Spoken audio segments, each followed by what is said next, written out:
What does Sakala mean? Sakala actually is a Malawian name. Sakala. Malawian blood. Yeah, I think so. I think his roots are from Malawi somewhere.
What about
Microphone check.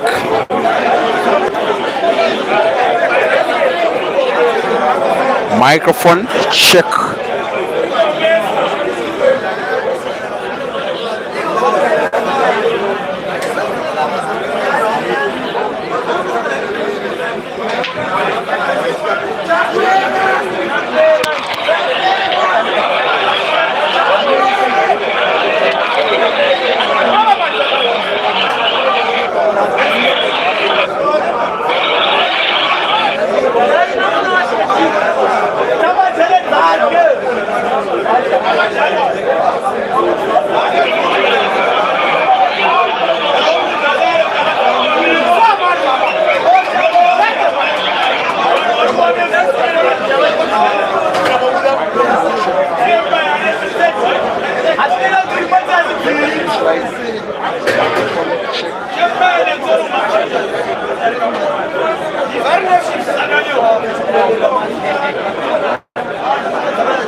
It is a sunny Sunday evening. Welcome for one final time to the city of Mashingo in the great southern African nation of Zimbabwe, where two of the best players in the country are facing off in the final of an event that is sanctioned by the Zimbabwe Pole Association. The annual Nevsun Select Zimbabwe Pole Association Championship is being hosted this time around in Mashingo.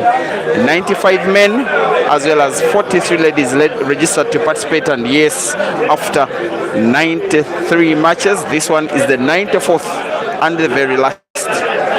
All the way from Harare, both players are meeting this time round in a city that is just about 400 kilometers away. ESHCA CHIMBWANDA, donning black. He's nicknamed Nzamu. They call him Zama Zama. Timothy Onida donning blue and white. He's nicknamed Sakala, a name that he has for himself because he has a mixture of Zimbabwean and Malawian blood. Indeed, Sakala is his Malawian name. They are racing to 7 for $1,000 US. That is how much number one is getting. Number two, $700 US here at Southeast Bar in Mashingo. This live stream is being shared on 3 platforms, pretty much the same video, and yes, the same exact commentary. Break and Finish Live Facebook, Q Pixels Photography Facebook, as well as Break and Finish Live YouTube. All 3 streams have the same exact commentary, presenting to you the action in audio and video. My name is Simon Peter Chobe, all the way from the Republic of Uganda, saying thank you to the Zimbabwe Pole Association for organizing this, having myself invited. Being here is part of the tour of the Ugandans, Ian and Joseph Kasozi, to Zimbabwe. Of course, heading to Zambia for the Billiards Cafe Double Life Championship that happens every year. It is happening this coming week. Before then, the Ugandans did decide to have a tour of Zimbabwe, and in the midst of that tour is this comp that is being organized by the Zimbabwe Pole Association. The Ugandans are not participating, but yes, they expect to have many matches with these 2 players. For now, we are having the final of action that has been happening for the last 2 days between these 2 shooters. One of them known for offense, one of them known for defense. And yes, the race is 7. 1 frame has been won by ESHCA. Once again, ESHCA 1, Sakala 1 and ESHCA 0. Race to 7.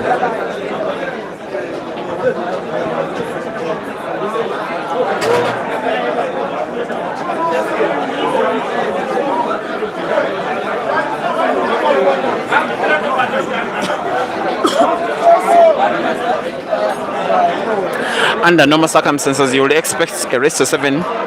If it were to end maybe 7-5, 7-6, whoever will be winning when it's top players of this level, it will take an average of an hour. But okay, because there is a certain Mr. Sakala, a minimum of 1.5 hours, if not more. In fact, I would expect a minimum of 1 hour and 40 minutes. Unless ESHCA can go for the match and win frame after frame after frame after frame. Otherwise, every chance that Sakala will get, he'll be taking all the time in the world to try and win the frame, try and win the match, which if he does, will be his best performance in his recent career. ESHCA's fans are chanting Zama Zama. ESHCA from the Nevsun Select team. And I know that his boss Nevsun is watching somewhere. By the way, Sakala as well is having close ties to Nevsun.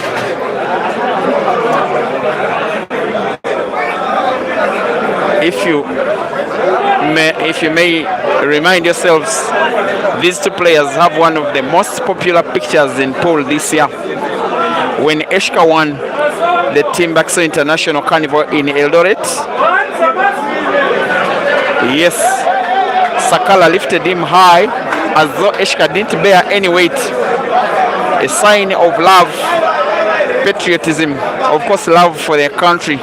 Now they are facing off as rivals on the pool table. One frame has been won by SAKALA. Frame number 2 is being won by the well-composed ESHCA, in my opinion, the match favorite. Race to 7, ESHCA 1, SAKALA 1 for $1,000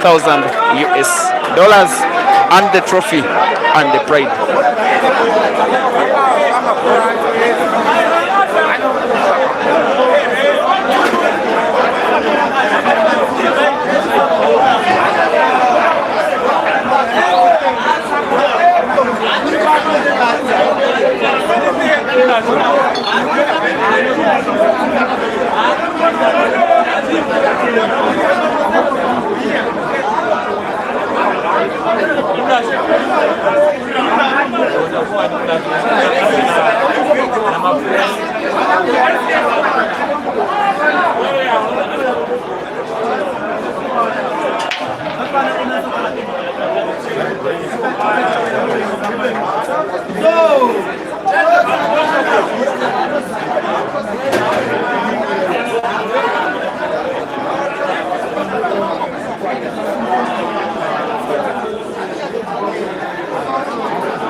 And there is one more Mashingo stream that is expected after this final. This one is the biggest of all matches I am streaming in my advent of Mashingo. But yes, there is one man match that is coming up live after this final between Blessing and Ian. The two are resolving to sort each other out, racing to 15 for $1,000. But then there is a matter of $1,700 happening now. 1,000 for the winner, 700 for the loser. Not exactly a loser because there will be a winner of $700. But the trophy and the bragging rights and the pride, the chance to get ranking points of the Zimbabwe Polo Session sounds a little bit heavier even than the extra money. That's why ESHCA wants to make sure, that is why SAKALA wants to make sure to reach this stage. SAKALA did take down the player that was called Matanga, a closely contested fight, racing to 7. He won by 7 frames to 5, while ESHCA did come from 4 frames to 3 down to win his semi-final 7 frames to 4 against Blessings Mozarori Bibito. There has now been a miss by SAKALA. How good can ESHCA utilize this opportunity?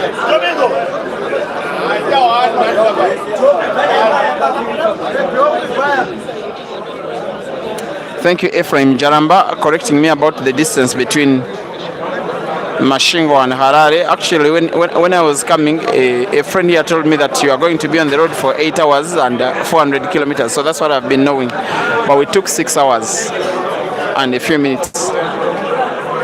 And yet for some time we were going through traffic. So maybe the distance is not as big as I thought, and I think that you are right. But also ESHCA is shooting right. He does have a problem of a yellow that is at the corner pocket bottom right as a problem ball. He will be having that one in mind as he plays. Maybe it could as well be played, manipulate it in between those two reds touching each other near the corner pocket. For now, he still has to pot 3 yellows, and yet he misses a ball and misses it big. That's the biggest miss of a pot that I have seen of him in the competition so far. It doesn't become any worse than having your poorest shot in the final. Maybe it's a sign of things to come. Kindly be reminded that there is a live stream of this match with the same exact commentary on QPixels Photography Facebook, Break and Finish Live Facebook, as well as Break and Finish Live YouTube. Watch where you feel free.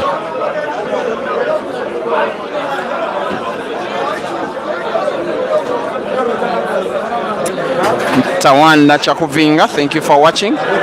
Seems you're supporting from Harare, maybe from Bare where ESHCA is born and bred.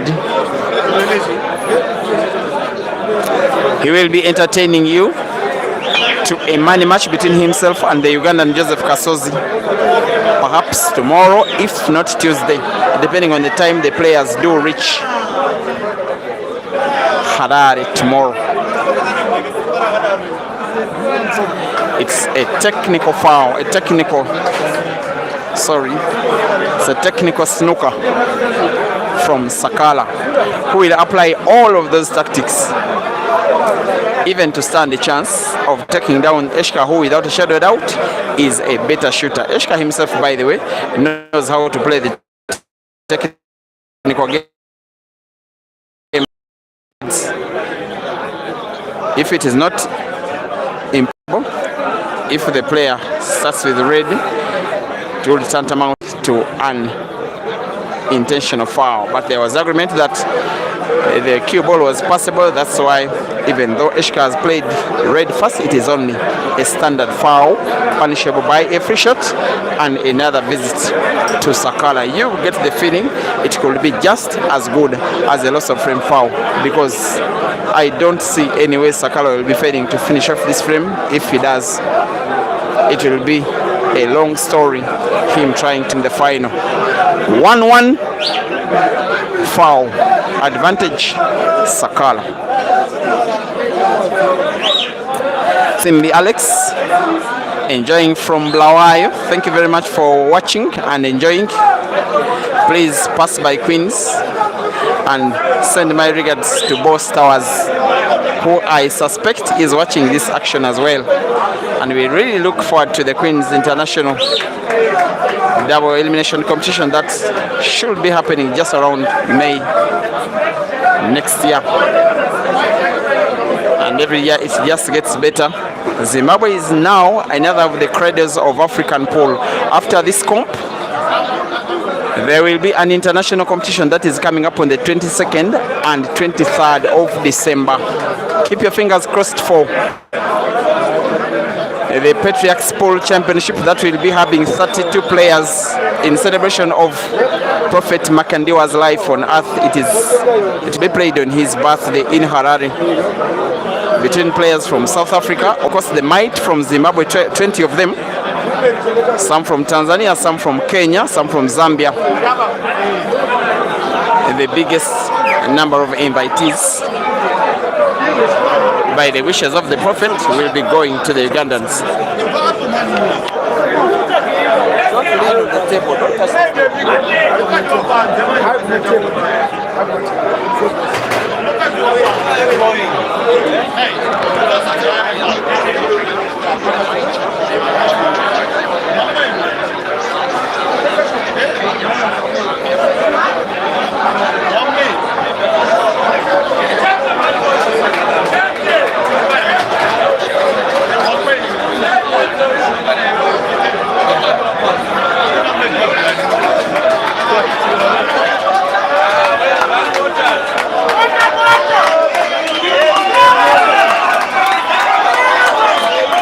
Now with that kind of noise, you get the feeling that maybe, just maybe, Sakala has the lion's share of the fans' support.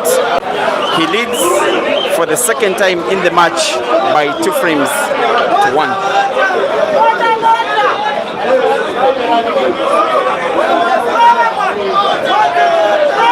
Supporting from Botswana, thank you for watching. Jeffrey Trumaka, you seem to be supporting ESHCA.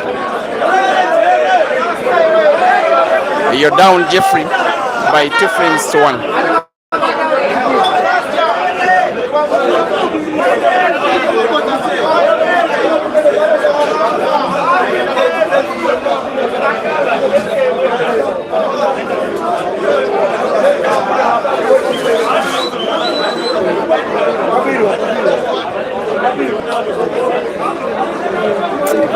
Fact Chivarize, thank you for watching. You're appreciating the stream and the commentary. Thank you very much. Nevsun Seliza, Zimbabwe to the world, you say. Thank you for watching. I don't understand the kind of discussion between players and umpire. It was all initiated by ESHCA after Sakala winning the frame. Whether genuine, whether mind games going on, most of the times it is all part of the game. What are they discussing?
If you're just joining the stream, Timothy ONIDA SAKALA is up by 2 frames to 1 against ESHCA CHIMBWANDA Mzamo, wrestling to 7 in the final of the Zimbabwe Polar Station Nevsun Select Annual Championship that is happening at the Southeast Bar in Mashingo.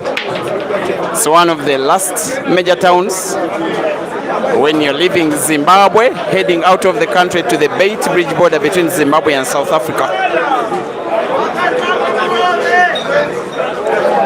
You are even good to go if you have rands as a currency in Mashingo. But of course, the most used currency is the US dollar. And yes, 1,000 US dollars for whoever wins this match. It is quite some good money. You do a lot. It is even more impressive for the fact that you win that money by putting these balls. That's why ESHCA will want to make sure he wins 6 before Sakala can win 5 out of the next 10 frames at maximum. We shall have a winner then.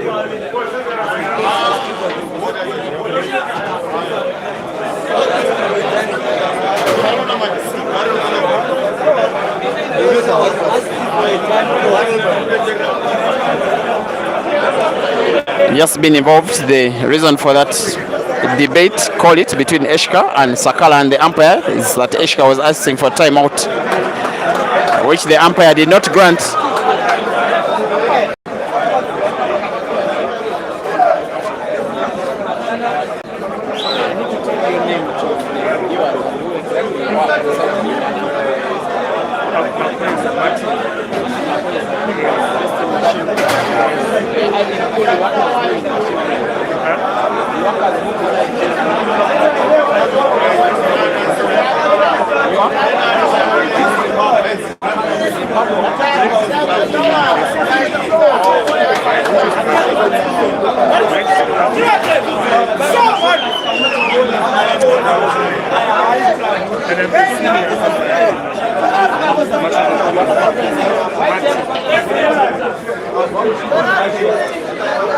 Umpire is Martin Makwenza,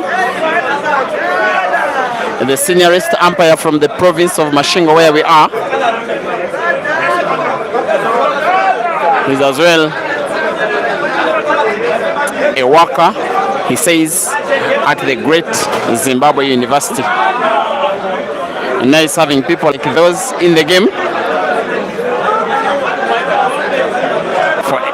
For Sakala, nice, he has another chance in yet another frame to extend his lead.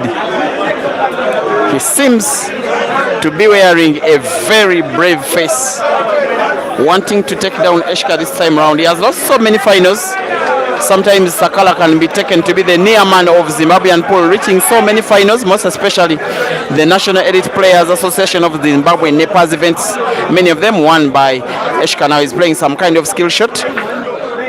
It was always going to be very difficult finding the black.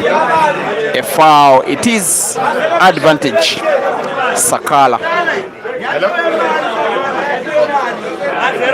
He has had a few good performances in recent comps, not as recent though. He reached the quarterfinals at Queens in Bulawayo in April this year.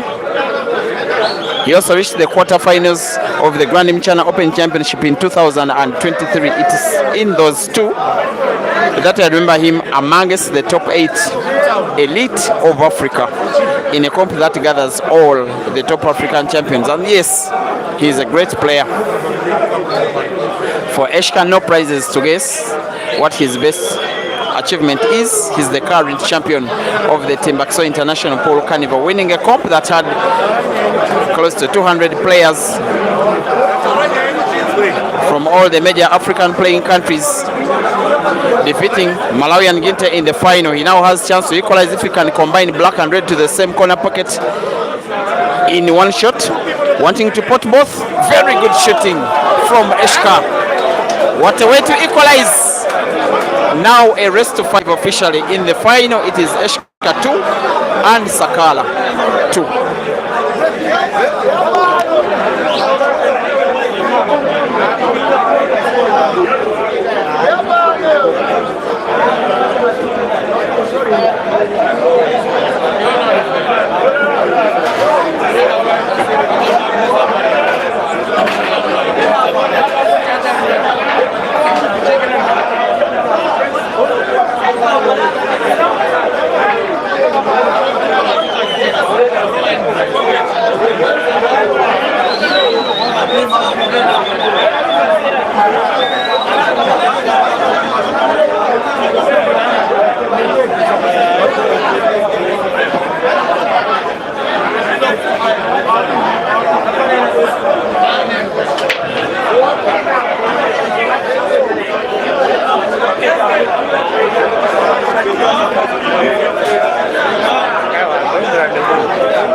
In the meantime, those that are watching on Facebook, please accept my apologies, most especially you, Mpire Godwin, when I captioned the race to 9. It's the information I had in the beginning when I was designing the caption. I forgot to edit it, and yet it is not. It's what it's showing. The race is 7, not 9. I will be editing it shortly, but yes, ESHCA has gotten a real big chance of editing his current scoreline. He has 5 yellows on the table, all of them. You get a feeling he's just about to put them, and maybe the black, and maybe lead for what will be the first time in the match.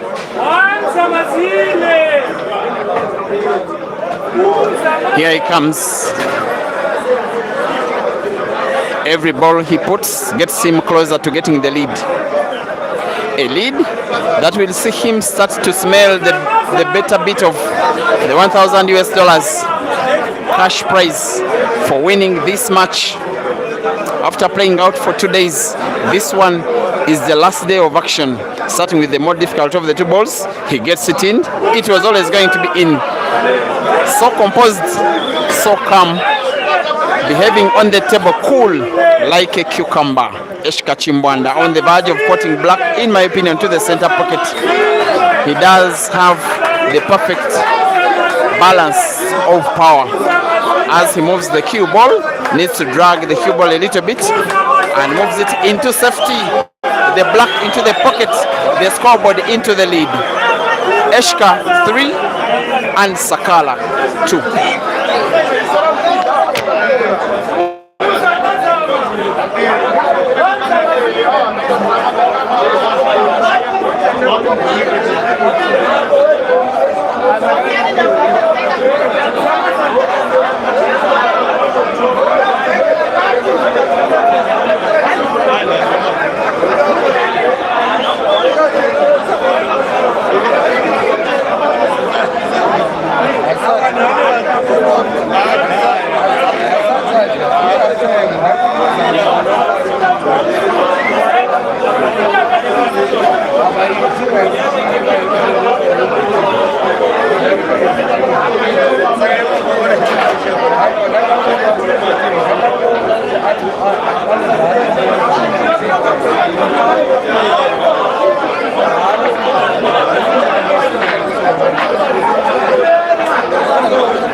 Here we are at it, ladies and gentlemen, with ESHCA breaking frame number 5. Hits the second ball, gets to put 2 reds on the table, leaves a very good split of the balls, most especially the yellows. I will believe that he will be going for the yellows, though he has potted 2 reds, aiming for the easier of them, the 7 yellows, potting it and getting to close the table. ESHCA is on the verge. You would get to think of trying to win 2 frames in quick succession with 2 consecutive single visits of the table. SAKALA will be ensuring that he doesn't have any of his clothing touch any of the balls on the table, something that granted ESHCA a free shot in the semi-final when he was playing against Blessing. Actually, it was some kind of turning point of the match, because after then Blessing was able to win 1 more frame as ESHCA won frame after frame after frame, granting himself a chance to play in the final. It's the umpire in black balls that is supposed to touch the balls that are still lying under the pockets, not the player in black balls. If the player did so and didn't allow the table to move into its own mechanism by itself, believe you me, the foul is punishable by loss of frame. Here comes ESHCA, ladies and gentlemen. A member of the Fishigos, who of late decided to rule himself out of the All Africa Pool Championships coming up in South Africa in Durban in February next year. He himself, alongside Malvan Mokonza, say they did not want to participate in qualifiers.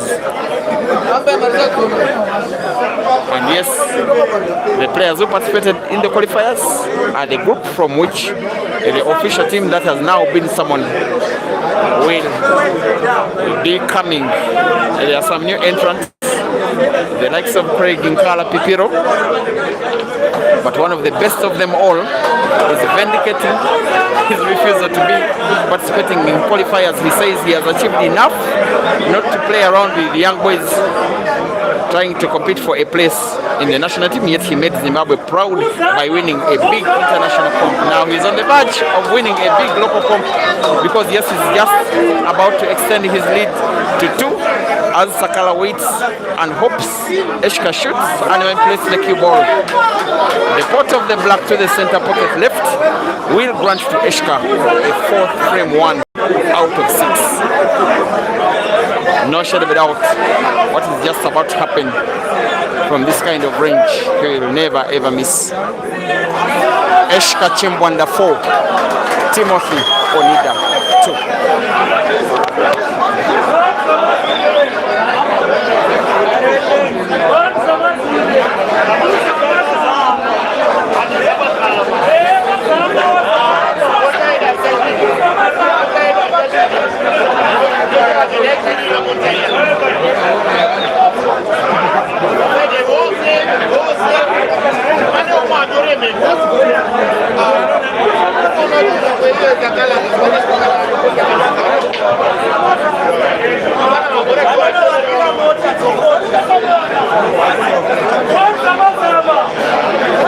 You're shaking the table.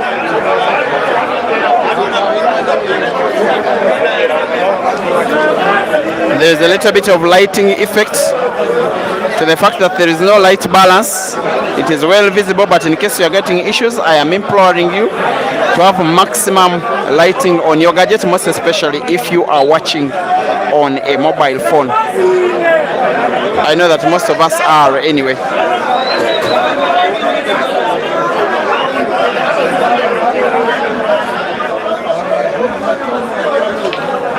That is big from ESHCA, almost so big. I'm not so certain he can put another yellow. If he does get to finish this frame with this visit of the table, that will just be class. But it is easier said than done. Has sight of only one of the yellows, will want to try his best to put it to the center pocket right. Cue ball isn't natural because it moves towards the bottom right end of the table and will want to manipulate it off the cushions of the table around the reds. The ball is missed and is missed bigly. Big advantage, Sakala.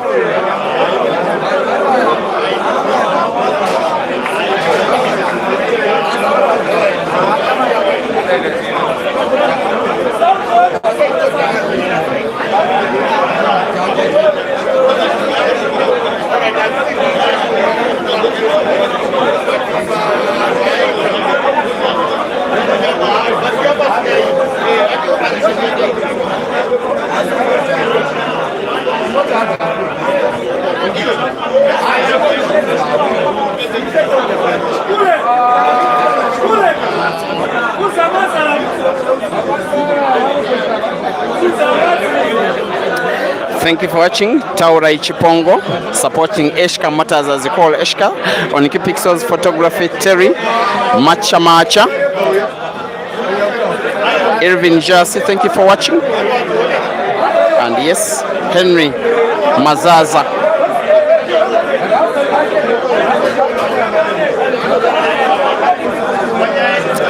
I know that you are watching as well. Wisdom Ndige, the Lion of Blawayo. I know that in your heart you are supporting Sakala. I know. Thank you so much for the work you are doing for ZIM and African pool in general.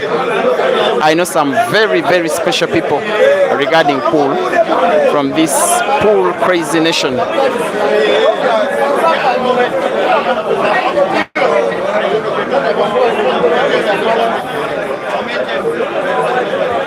For frames to 2 dear viewers. ESHCA in the lead. Sakala must start winning. You cannot let ESHCA win a fifth when you are on 2. Then have a realistic chance of winning. That's why he's intending to play and split his balls as open can be. The cue ball is worryingly so close to 2 of his reds. And yet all that can work for him, Sakala, is to pot a ball. Any of the red balls will do.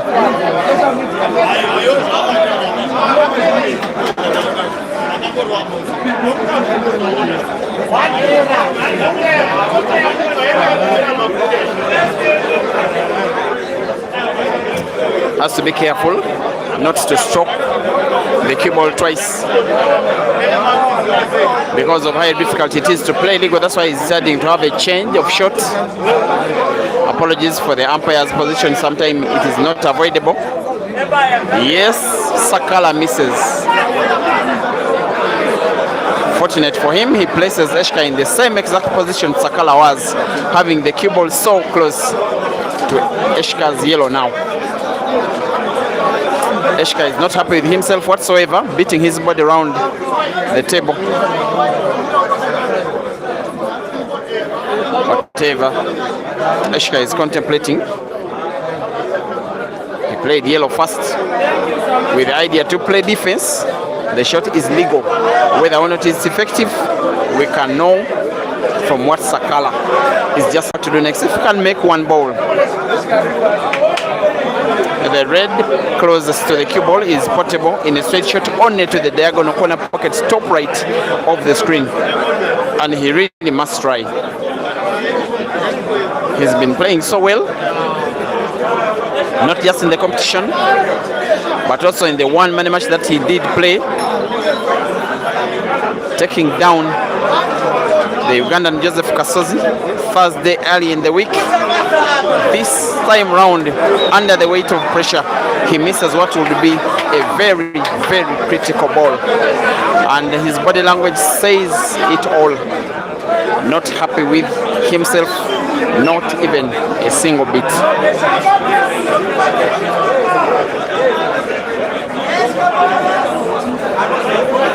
This is Sakala, ladies and gentlemen, trying to pick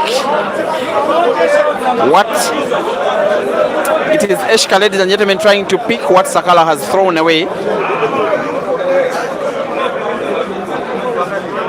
Serious looking face of braveness and determination. Like I said, for him it's not just about the money. Winning of the Timeout International Pool Carnival already opened his way to being some kind of rich guy. He's the director of the ESHCA Pool Arena with 10 United pool tables in the heart of Harare. That is how pool nowadays can change someone's life. It's just about proving people wrong. His critics, the fans of Sakala, Maluma and other players who like to say they don't believe that ESHCA is the best player in the country, despite ESHCA fighting his way to the top, winning a comp as big as that one he did win in Nairobi. He has gotten to miss a ball. He played as though he wasn't sure whether he was to play the red direct or play it, whether to play his ball direct or off his opponent's yellow. For Sakala, a chance, they say, is a chance. The Reds are pretty much finishable. Shouldn't he finish this frame, you get a feeling he has no business trying to win the final if he doesn't finish these three Reds and the black. He has that big word written on the back of his shirt, no cash out. Once you're in, you're in. He has nowhere to run. He's into the final, nowhere to hide. Now having to put the red that is just closer to the corner pocket top right. Drag the cue ball a little off the right cushion with a little bit of backspin. Move it towards the bottom end of the table where the last red is portable near the center pocket. Pinpoint accuracy. The rest should be a formality.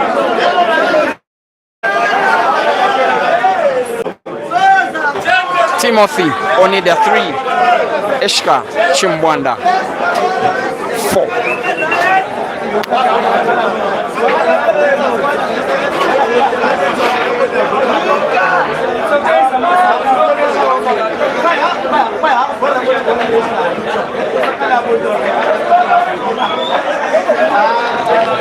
We have our first time out of the match.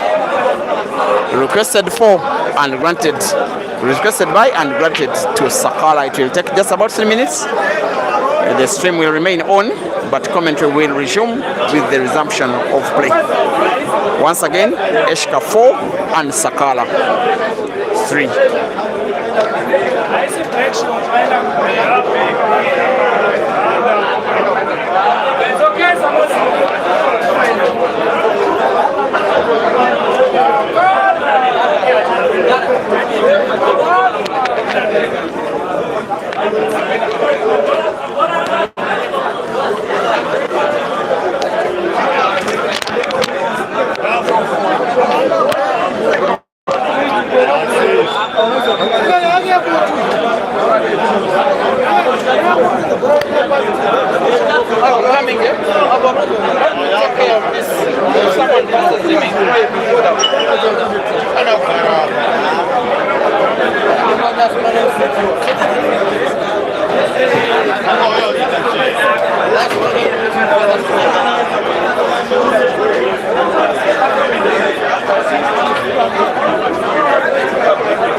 You're shaking the table very much.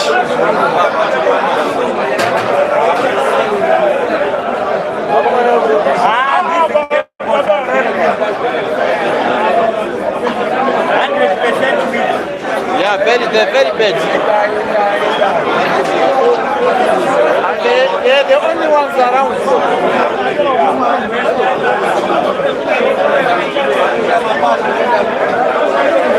When you shake the table, the camera points there. Yeah. Points later.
now, dear viewers, that is the other side of Sakala. Many a times on the streams, in your comments, you describe him as someone who plays like he doesn't want to play, like he takes too much time between shots, like he doesn't want to play offense. There has been a top-notch clearance from who is now a top-notch player in a top-notch match, a top-notch tournament, a top-notch final. 4-4, now officially raised to 3. He's getting all the pressure out of ESHCA, who is just on his trying to calm himself down by smiling. But yes, as Sakala made that clearance, I did see ESHCA breathing heavily. And yet Sakala has gotten to put a ball on the break. He went for frames to 2 down, has been able to fight his way back into the match, and fully so, equalizing, making it 4-4, and needing to win 3. His opponent needs to win 3. It is 5 frames to go to determine a winner between these two. Those 5 frames include this ongoing frame.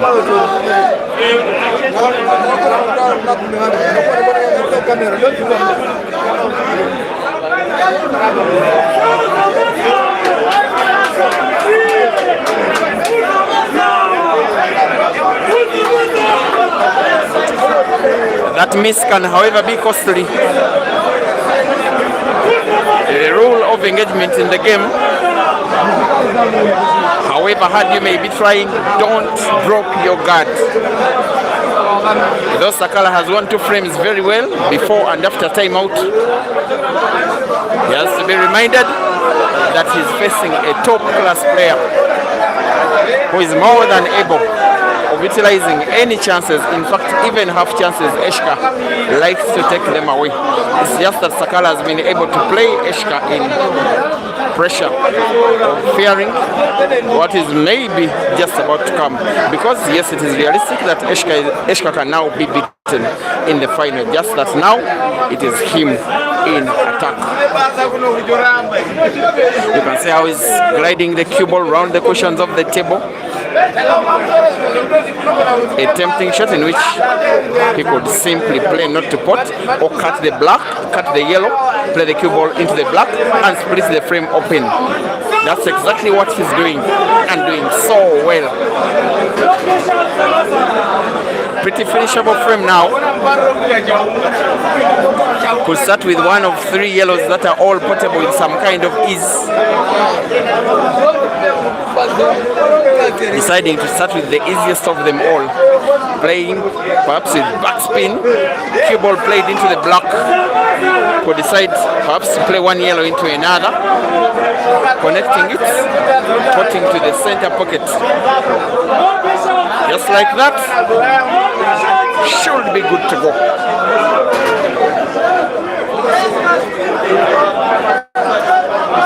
May now need to play the cue ball into the yellow or red. Plays it into the yellow, but with too much power than he would have wanted. He gets himself in some kind of trouble. The only way that ESHCA can recover is by making a sharp cut of the yellow, try to put it to the corner pocket top left. Cue ball is not all that easy to bring close to the black because the cut is sharp.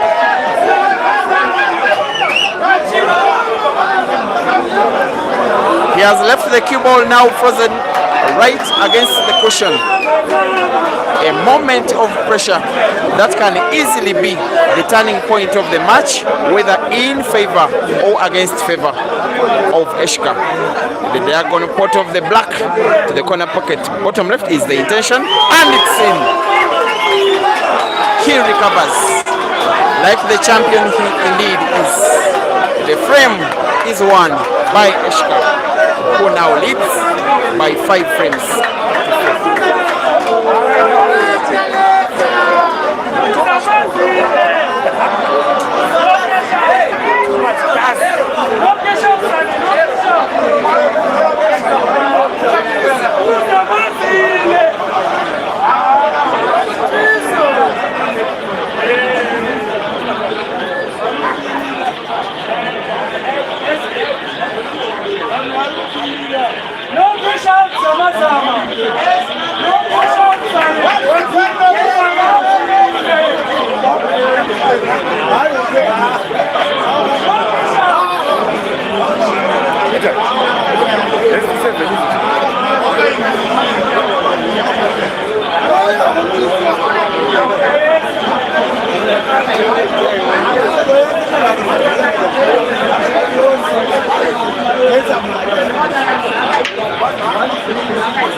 There has been a table closed by ESHCA.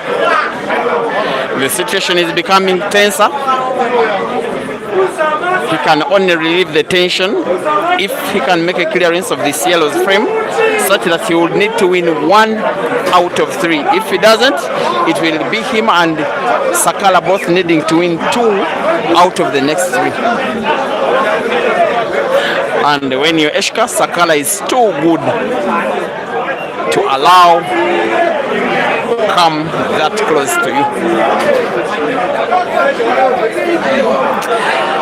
And yes, dear viewers, you are watching the final of the Zimbabwe Pool Association Nevsun Select Pool Championship that is happening in Mashingo at the venue that is the Southeast Bar, right in the heart of the city. That is right along the highway between Harare and the belt bridge border between Zimbabwe and South Africa. It is 5-4. The tournament favorite ESHCA CHIMBWANDA leading against Timothy ONIDA SAKALA, racing to 7 for $1,000 US. That is the prize for the victory of the comp. ESHCA is now on the verge of regaining his 2 frames lead that he did have about 25 minutes ago when SAKALA won a frame, then got timeout, then won the next frame on time in. A miss, and a very big miss. ESHCA doesn't believe his eyes. SAKALA's fans are even more re-energized. They believe that they can push him on. You get a feeling he may want to play not to pot. He plays to pot and opens up the would-be bad of all of them 6 reds that are on table. I'm not even certain he played it with intent, but yes, it was a beautiful shot on the eye.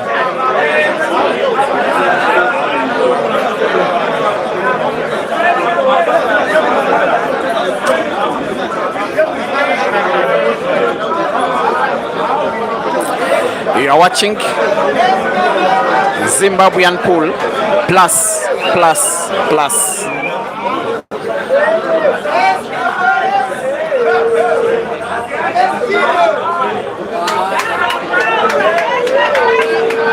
ESHCA is just laughing at himself. He knows that this dude has got me in this one. Even when he finds the angle, he knows that more certain than not, the frame is SAKALA's to win or lose.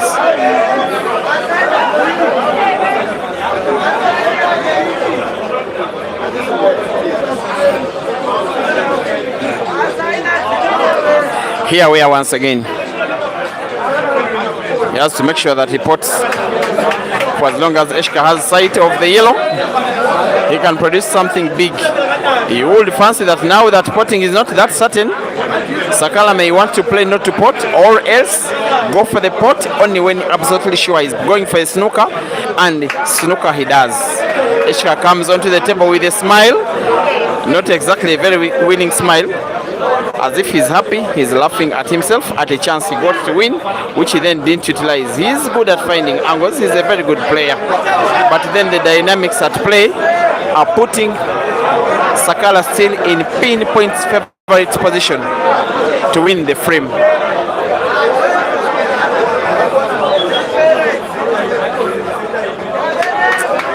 There we are. Maybe he's taking the decision that yes, I have had enough of you, ESHCA, at least for frame number 10. Most likely than not, this will be SAKALA's equalizing move.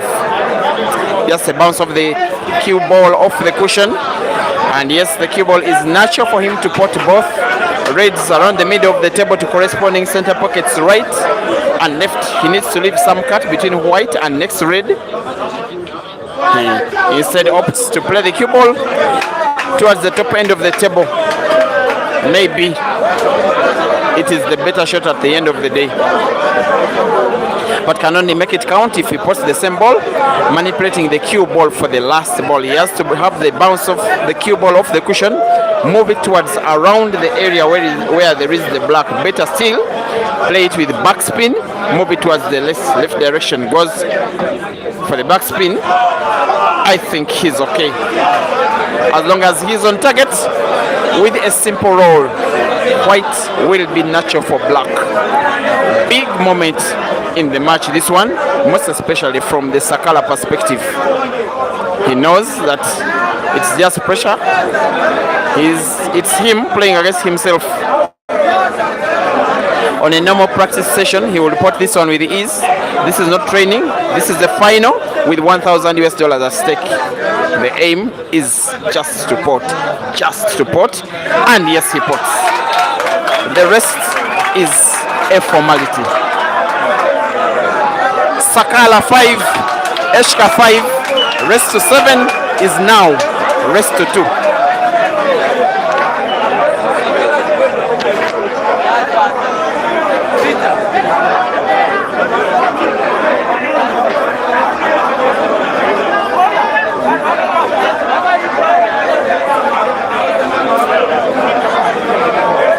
Catalan slip, you're asking for what the winner gets if the money was to be converted into your Ugandan money. 3.5 million. Sorry for saying it.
You really feel so sorry for Sakala. His intention was to go for the frame with one visit of the table. He got to miss an easy yellow, the one that he left parked at the corner, pocket bottom right.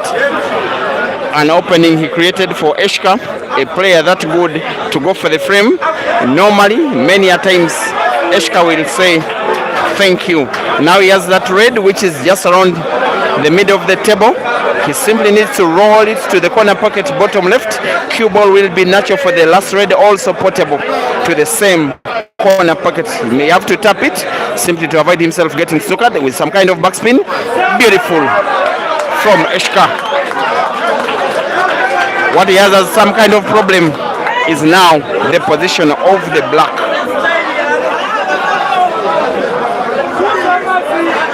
He may want to play the cue ball into the yellows, touching the black. Not easy. What he's trying to do. Here he goes. Well, I think he's okay. Those are little nitty-gritties of the game that only top players can maneuver this good. For me, this one is one of the best clearances of the comp. ESHCA puts black, dear viewers. He leads once again by 6 frames to 5. He now needs to win 1. SAKALA needs to win both or else succumb to defeat in the final. ESHCA 6 and SAKALA 5.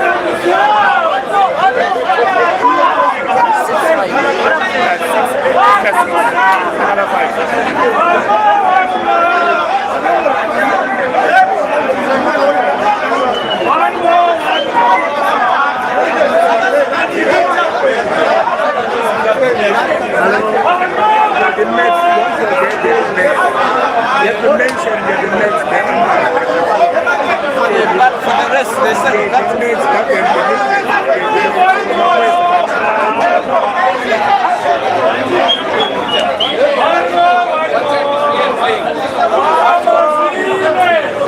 Special thanks to umpire Martin Makweza for officiating most of the games, most especially on this camera table, for a large part very diligently.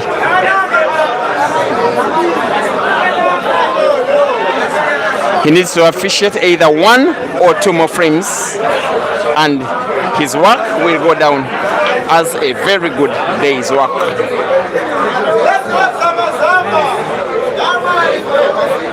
What can SAKALA do here? His only choice is try and win 2 frames. I want to believe that whether or not he wins this match, he's done his part so well, he's played so well. He's taken on some tough players and yes, has come out top against all of them so far. Just like ESHCA is proving just a little bit tougher.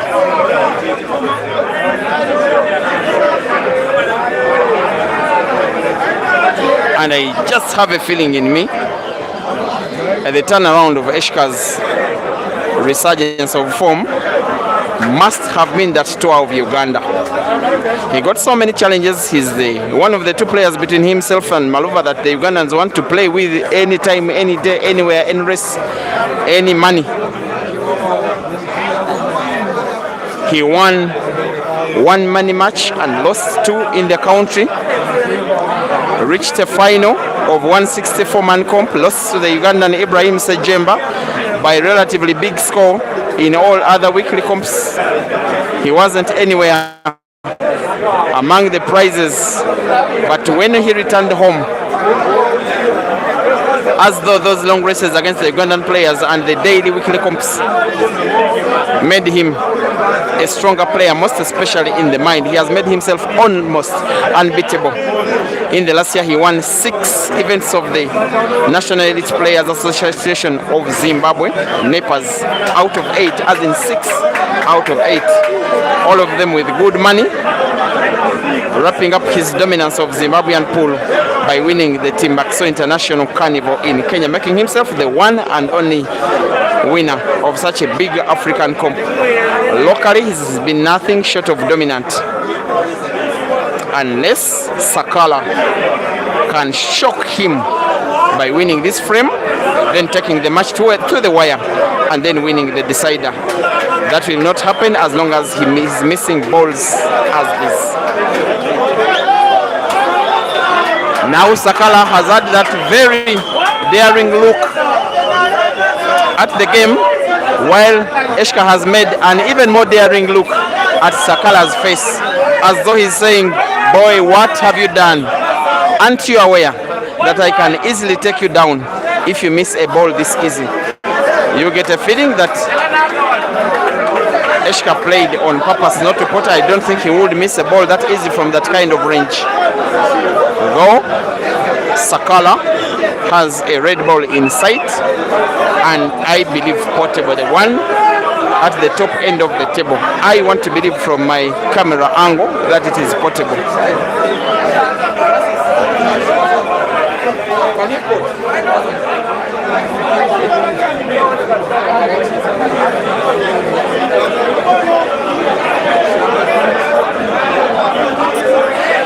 Timothy Onida with nowhere to hide. He gets support, plays the cue ball into a red. Just that his frame is already looking not good whatsoever. But that kind of shot was beautiful, at least on the eye. That side of him I really love. He took and deliver them very good shots when he needs them. He may need another one of a bit of a shot, if not even better. Maybe going for safety. At least he has been able to displace one of ESHCA's yellow. I don't even know if that shot will be helpful for him. It is 5 yellows in space, one of them close to the cushion, one close to the black. Still, you fancy ESHCA. Maybe not in his current visit of the table, but yes, you fancy him. Because this frame, from an ESHCA perspective, is worth $1,000 US.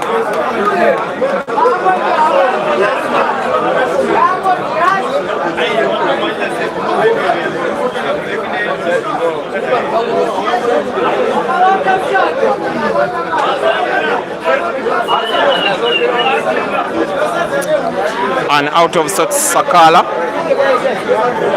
who became a renowned player way before ESHCA, but nowadays ESHCA is more famous, more competitive.